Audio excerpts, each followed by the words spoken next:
बिस्मिल्लाहिर्रहमानिर्रहीम।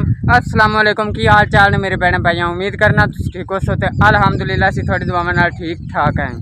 अज का व्लॉग शुरू करने तो पहले मेरी एक छोटी रिक्वेस्ट है कि मेरी वीडियो लाइक किया करो और मेरे चैनल को सबसक्राइब कर लो ताकि मेरे आराम वाली वीडियो थोड़े तक बआसानी पहुँच सके।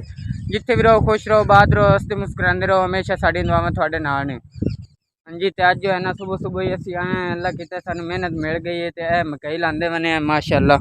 तो यह वेखो जी, यह पे ये साडा मतलब दवाई बीज है जो लाना है मकई का। यह पे जी मेरा बर्तन है, इस बर्तन मेरी दवाई है। हाँ जी, तो बाकी लेबर जो है ना माशाअल्लाह अल्लाह नू याद करके तो लग पे ने 6 बंदे, वो ने 7वां मैं। अज असी 7 बंदे हैं। इस तरीके खालियां च पानी होना है तो तां ये मकई लगनी। मैं वेखो जिमें कि पानी लगा हुआ है खालियां दे, अल्लाह नू याद करके लेबर शुरू हो गई। तो 2 क्यारे तकरीबन अगर पानी लग गया जी। एक अगला क्यारा तो एक उस तो अगला 3 क्यारे समझो तो पानी लगा खुलता। तो असी आए हुण ही शुरू हुए हैं, हाले तक लेबर पैड़ी पैड़ी खाली नू शुरू हुई है। तो अल्लाह नू याद करके हुण मैं भी शुरू होना। तो ये किला इत्थे लाना है, किला इस अगली साइड ते मतलब है कब्रस्तान दे नाल परली साइड ते जिथों पिछले मतलब उथों असी मकई शकई वड्डी आई। तो लेबर का काम धंधा इत्थे नेड़े नेड़े करिंदा। इस वजह तो हुण पिछली जी मकई है किला उधली साइड से लाना, उधर जाके लसा। हाँ जी, तो हुण जो है ना अल्लाह किता है तो असी 2 किले मकई ला लीए। मकई 2 किले लावन तो बाद गए घर रेस्ट की। रेस्ट करने तो बाद नहाते धोते हैं, नहा धो के तो हुण मुड़ आ गए हैं क्योंकि 1 किले नू दवाई पानी है। इस वजह तो यह वेखो जी, यह किला है लम्मा, इस तरीके अतवाड़े की चौड़ाई है तो किला लम्मा है। इनदे विच हुण दवाई पानी है किले च। उस वजह तो आए वेखो माशाअल्लाह मामूर भी अज साडे नाल ने क्योंकि इन्होंने छुट्टी आए। चाचू मजीद और इन्हें चाचू फलक शेर और बैठे ने, मालिक ने जी इस मकई दे। तो यह दवाई है जी कि असी अज पानी है। वेखो यह सफेद दवाई है, यह जी अज पानी है सफेद पत्थर उत्ते मतलब स्प्रेयां वगैरह लाइया ने। तो वह जो है ना वो पुरानी दवाई अगे बची हुई जी पहली दवाई पाई है इन्हें इस मकई नू। अगे भी एक दफ़ा इनू मकई मतलब दानेदार असी पा चुके हैं इस मकई नू। तो हुण जो है ना हुण दूसरी बारी पानी, पहली दफ़ा जो है यह पाई है जी। यह वेखो है गुलाबी है, वेखो इस किस्म का पत्थर है, इनके उत्ते भी स्प्रे लगी है उदों। तो अज जो है अज यह पानी है जी। यह वेखो इन्ना फर्क, वह पहली है तो यह दूसरी है। तो हुण अल्लाह नू याद करके उन्हें शुरू क्योंकि धुप जो है ना वो बड़ी तेज़ है।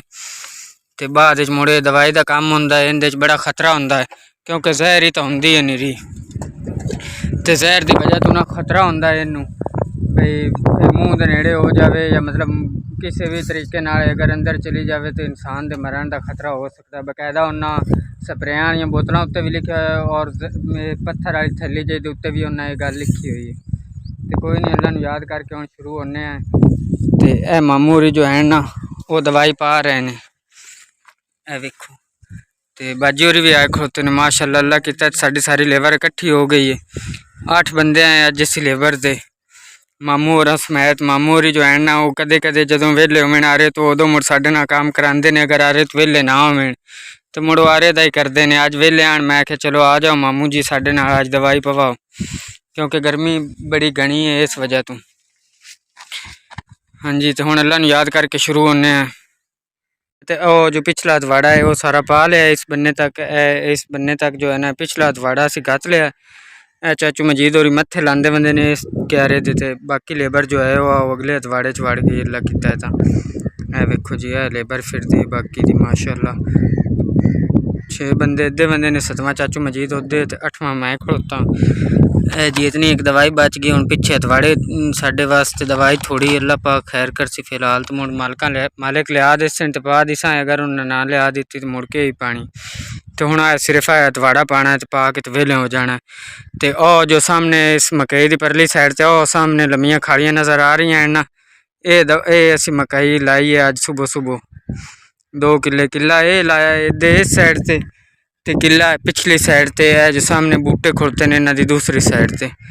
तो लेबर आ रही वापस खालियां ला के। हुण मैं भी इदू खाली लैके जाना एक साइड तो इंज इस खाली समझो तो इस खाली जाना है ना तो यह सज्जी साइड ला के तो इदू जाती बारी यह साइड ला के जानी तो वापसी तो यह साइड लाते आना है इस तरीके खब्बी साइड। दवाई ख़त्म हो गई साढ़े कोलों, ਇਹ ਵੇਖੋ बिल्कुल ही थोड़ी जी मामू होरां कोल ते बाकी सारी लेबर जो है वो आंदे पैन भी दवाई ख़त्म हो गई तो हुण दवाई और लैके आ क्योंकि बाकी साडा जो है ना तकरीबन एक क्यारा जिथे मैं खड़ोता इत्थों इंज करके पिछला क्यारा एक रह गया साडे कोल ते ये क्यारा पा के ते फिर जान छुट सी इंदे तो लिहाजा हुण चलने चल के दवाई लै आने क्योंकि अगली पूरी नहीं आ रही। चाचू मजीद तुसीं इंज करो भी दवाई दे दो इधर मामे दे बर्तन सट दो तो आप आ के चलने चल के ते लै आने मतलब दवाई और। हाँ जी तो यह पिछला क्यारा है जेड़े कपाल है।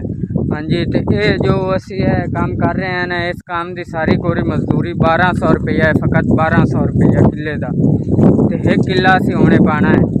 इस किले का जनाब सानू 150 रुपया आना है। मुड़ की करिए कोई हालात ही इंजदे ने कारोबार जो है सारे बंद ने ते रोज़गार एडा चलता कोई नहीं पाया बेरोज़गार होए बने हैं। इस वजह तो चलो ज़्यादा नहीं तो थोड़ा सही तां दी वजह तो मेहनत करते बने मुड़गा महंगाई जो है वो सिर पाड़न आई खड़ोती है पूरी पौंदी नहीं किसी गल नाल भी तो यही सोचिंदा भी चलो ज़्यादा नहीं तो थोड़ा सही कुछ ना कुछ तो घर हुंदा ही है ना इस मजबूरी तो कर रहे हैं।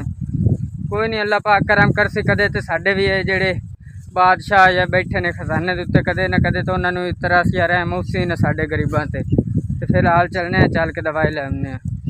सारी दवाई पा ली मकई नूं दवाई लैके आया से तो वो सारी गत लईए तो हुण दवाई पा के तो हुण वापस घर जाते पे हैं। ओ वेखो सामने लेबर जो है मेरी वो तेला किता सड़क कोल पहुँच गई। तो अज का जो व्लॉग है इत्थे ख़त्म करना है इंशाअल्लाह लज़ीम अगर ज़िंदगी रही तो फिर मुलाकात होसी। खुदा हाफिज़।